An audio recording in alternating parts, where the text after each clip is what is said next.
એક વખતની વાત છે.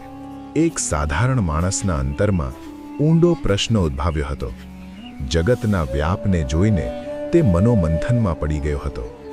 આ અનંત દુનિયામાં તેનું સ્થાન શું છે? તેનું જીવન શા માટે છે? શું તેની કોઈ કિંમત છે કે નહીં? આ પ્રશ્નો તેને અંદરથી કચડી રહ્યા હતા. અંતે તેણે નક્કી કર્યું કે તે મહાત્મા બુદ્ધના શરણમાં જશે અને પોતાના સંશયોનું નિવારણ કરશે. તે નમ્રતાથી મહાત્મા બુદ્ધ સમક્ષ ઉપસ્થિત થયો. હાથ જોડીને વિનમ્ર સ્વરે પૂછ્યું, પ્રભુ, મને આ જીવન શા માટે પ્રાપ્ત થયું છે? આ વિશાળ દુનિયામાં મારી શું કિંમત છે? મહાત્મા બુદ્ધ તેની વાત ધ્યાનપૂર્વક સાંભળતા રહ્યા. તેમના ચહેરા પર કરુણાભર્યું સ્મિત ઝળહળ્યું. તેઓએ તરત કોઈ ઉપદેશ આપ્યો નહીં. તેના બદલે તેઓએ પોતાના પાસેથી એક તેજસ્વી, ચમકતો પથ્થર કાઢ્યો અને તે માણસના હાથમાં મૂકી દીધો. તેઓએ શાંતિથી કહ્યું, જાઓ, આ પથ્થરની કિંમત જાણી આવો. પરંતુ યાદ રાખજો, તેને વેચવાનો નથી, માત્ર તેની કિંમત પૂછવાની છે. માણસે આજ્ઞા માની અને પથ્થર લઈને બહાર નીકળ્યો. સૌપ્રથમ તે એક આમ વેચનાર પાસે ગયો. તેણે પથ્થર બતાવ્યો અને પૂછ્યું, ભાઈ, આ પથ્થરની શું કિંમત હશે? આમ વેચનારે પથ્થરને ધ્યાનથી જોયો. તેની ચમક જોઈને તેને અંદાજ આવ્યો કે કદાચ આ સામાન્ય નથી.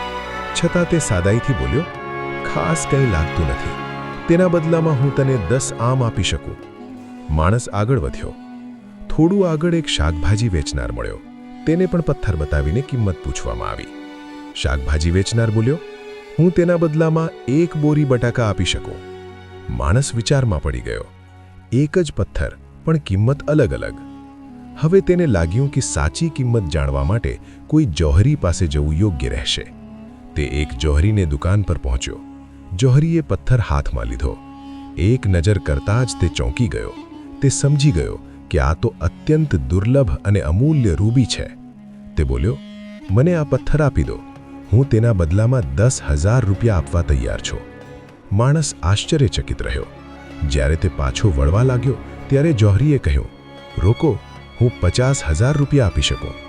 પણ માણસ આગળ વધ્યો. જોહરી હવે વ્યાકુળ થયો. તે આગળ આવીને વિનંતી કરવા લાગ્યો, હું 1 લાખ રૂપિયા આપવા તૈયાર છું. આ પથ્થર અનમોલ છે. તમે જે કહેશો તે આપું. માણસે પથ્થર વેચ્યો નહીં. તે સીધો મહાત્મા બુદ્ધ પાસે પરત ફર્યો. માણસે સમગ્ર ઘટના મહાત્મા બુદ્ધને વિગતે કહી. કેવી રીતે આમ વેચનારે 10 આમની કિંમત મૂકી, કેવી રીતે શાકભાજી વેચનારે 1 બોરી બટાકાની કિંમત મૂકી અને કેવી રીતે જોહરીએ તેને અનમોલ ગણાવ્યો. મહાત્મા બુદ્ધ સ્મિતે બોલ્યા, પથ્થર એ જ રહ્યો, બદલાઈ તો માત્ર તેને જોનારની સમજ. તેઓ આગળ સમજાવતા બોલ્યા, જેમ જેમ સમજ તેમ તેમ કિંમત. જેને જેટલું જ્ઞાન હતું તેણે એટલું મૂલ્ય આપ્યું. આ જીવન પણ એવું જ છે. દરેક મનુષ્ય હીરા સમાન છે, પરંતુ દુનિયા તેને પોતાની સમજ અને દૃષ્ટિ મુજબ જ ઓળખે છે. થોડો વિરામ લઈને તેઓએ વધુ ઊંડો અર્થ વ્યક્ત કર્યો. હીરાને કોઈ બીજો ઘસીને તેજ આપે છે, પરંતુ મનુષ્યને પોતે પોતાને ઘડવું પડે છે. પોતાની અંદરના ગુણોને વિકસાવવાના હોય છે. પરિશ્રમ, સદાચાર અને આત્મવિશ્વાસથી જ મનુષ્ય ચમકે છે. તમે પણ પોતાને ઘડો. તમારી અંદરના તેજને પ્રગટ કરો. એક દિવસ દુનિયા તમારી સાચી કિંમત જરૂર ઓળખશે. માણસના હૃદયમાં પ્રકાશ છવાઈ ગયો. તેના બધા સંશય દૂર થઈ ગયા.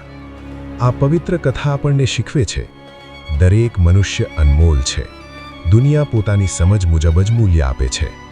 પોતાની સાચી કિંમત બહારથી મળતી નથી. પોતાના ગુણોને ઘડવાથી જ જીવન તેજસ્વી બને છે. આત્મવિશ્વાસ અને સ્વવિકાસ જ સાચી સંપત્તિ છે. આથી જીવનમાં ક્યારેય પોતાની કિંમત ઓછી ન માનવી. પોતાને સતત ઘડતા રહો, સુધારતા રહો અને ચમકતા રહો. એક દિવસ દુનિયા તમારી કિંમત જરૂર ઓળખશે.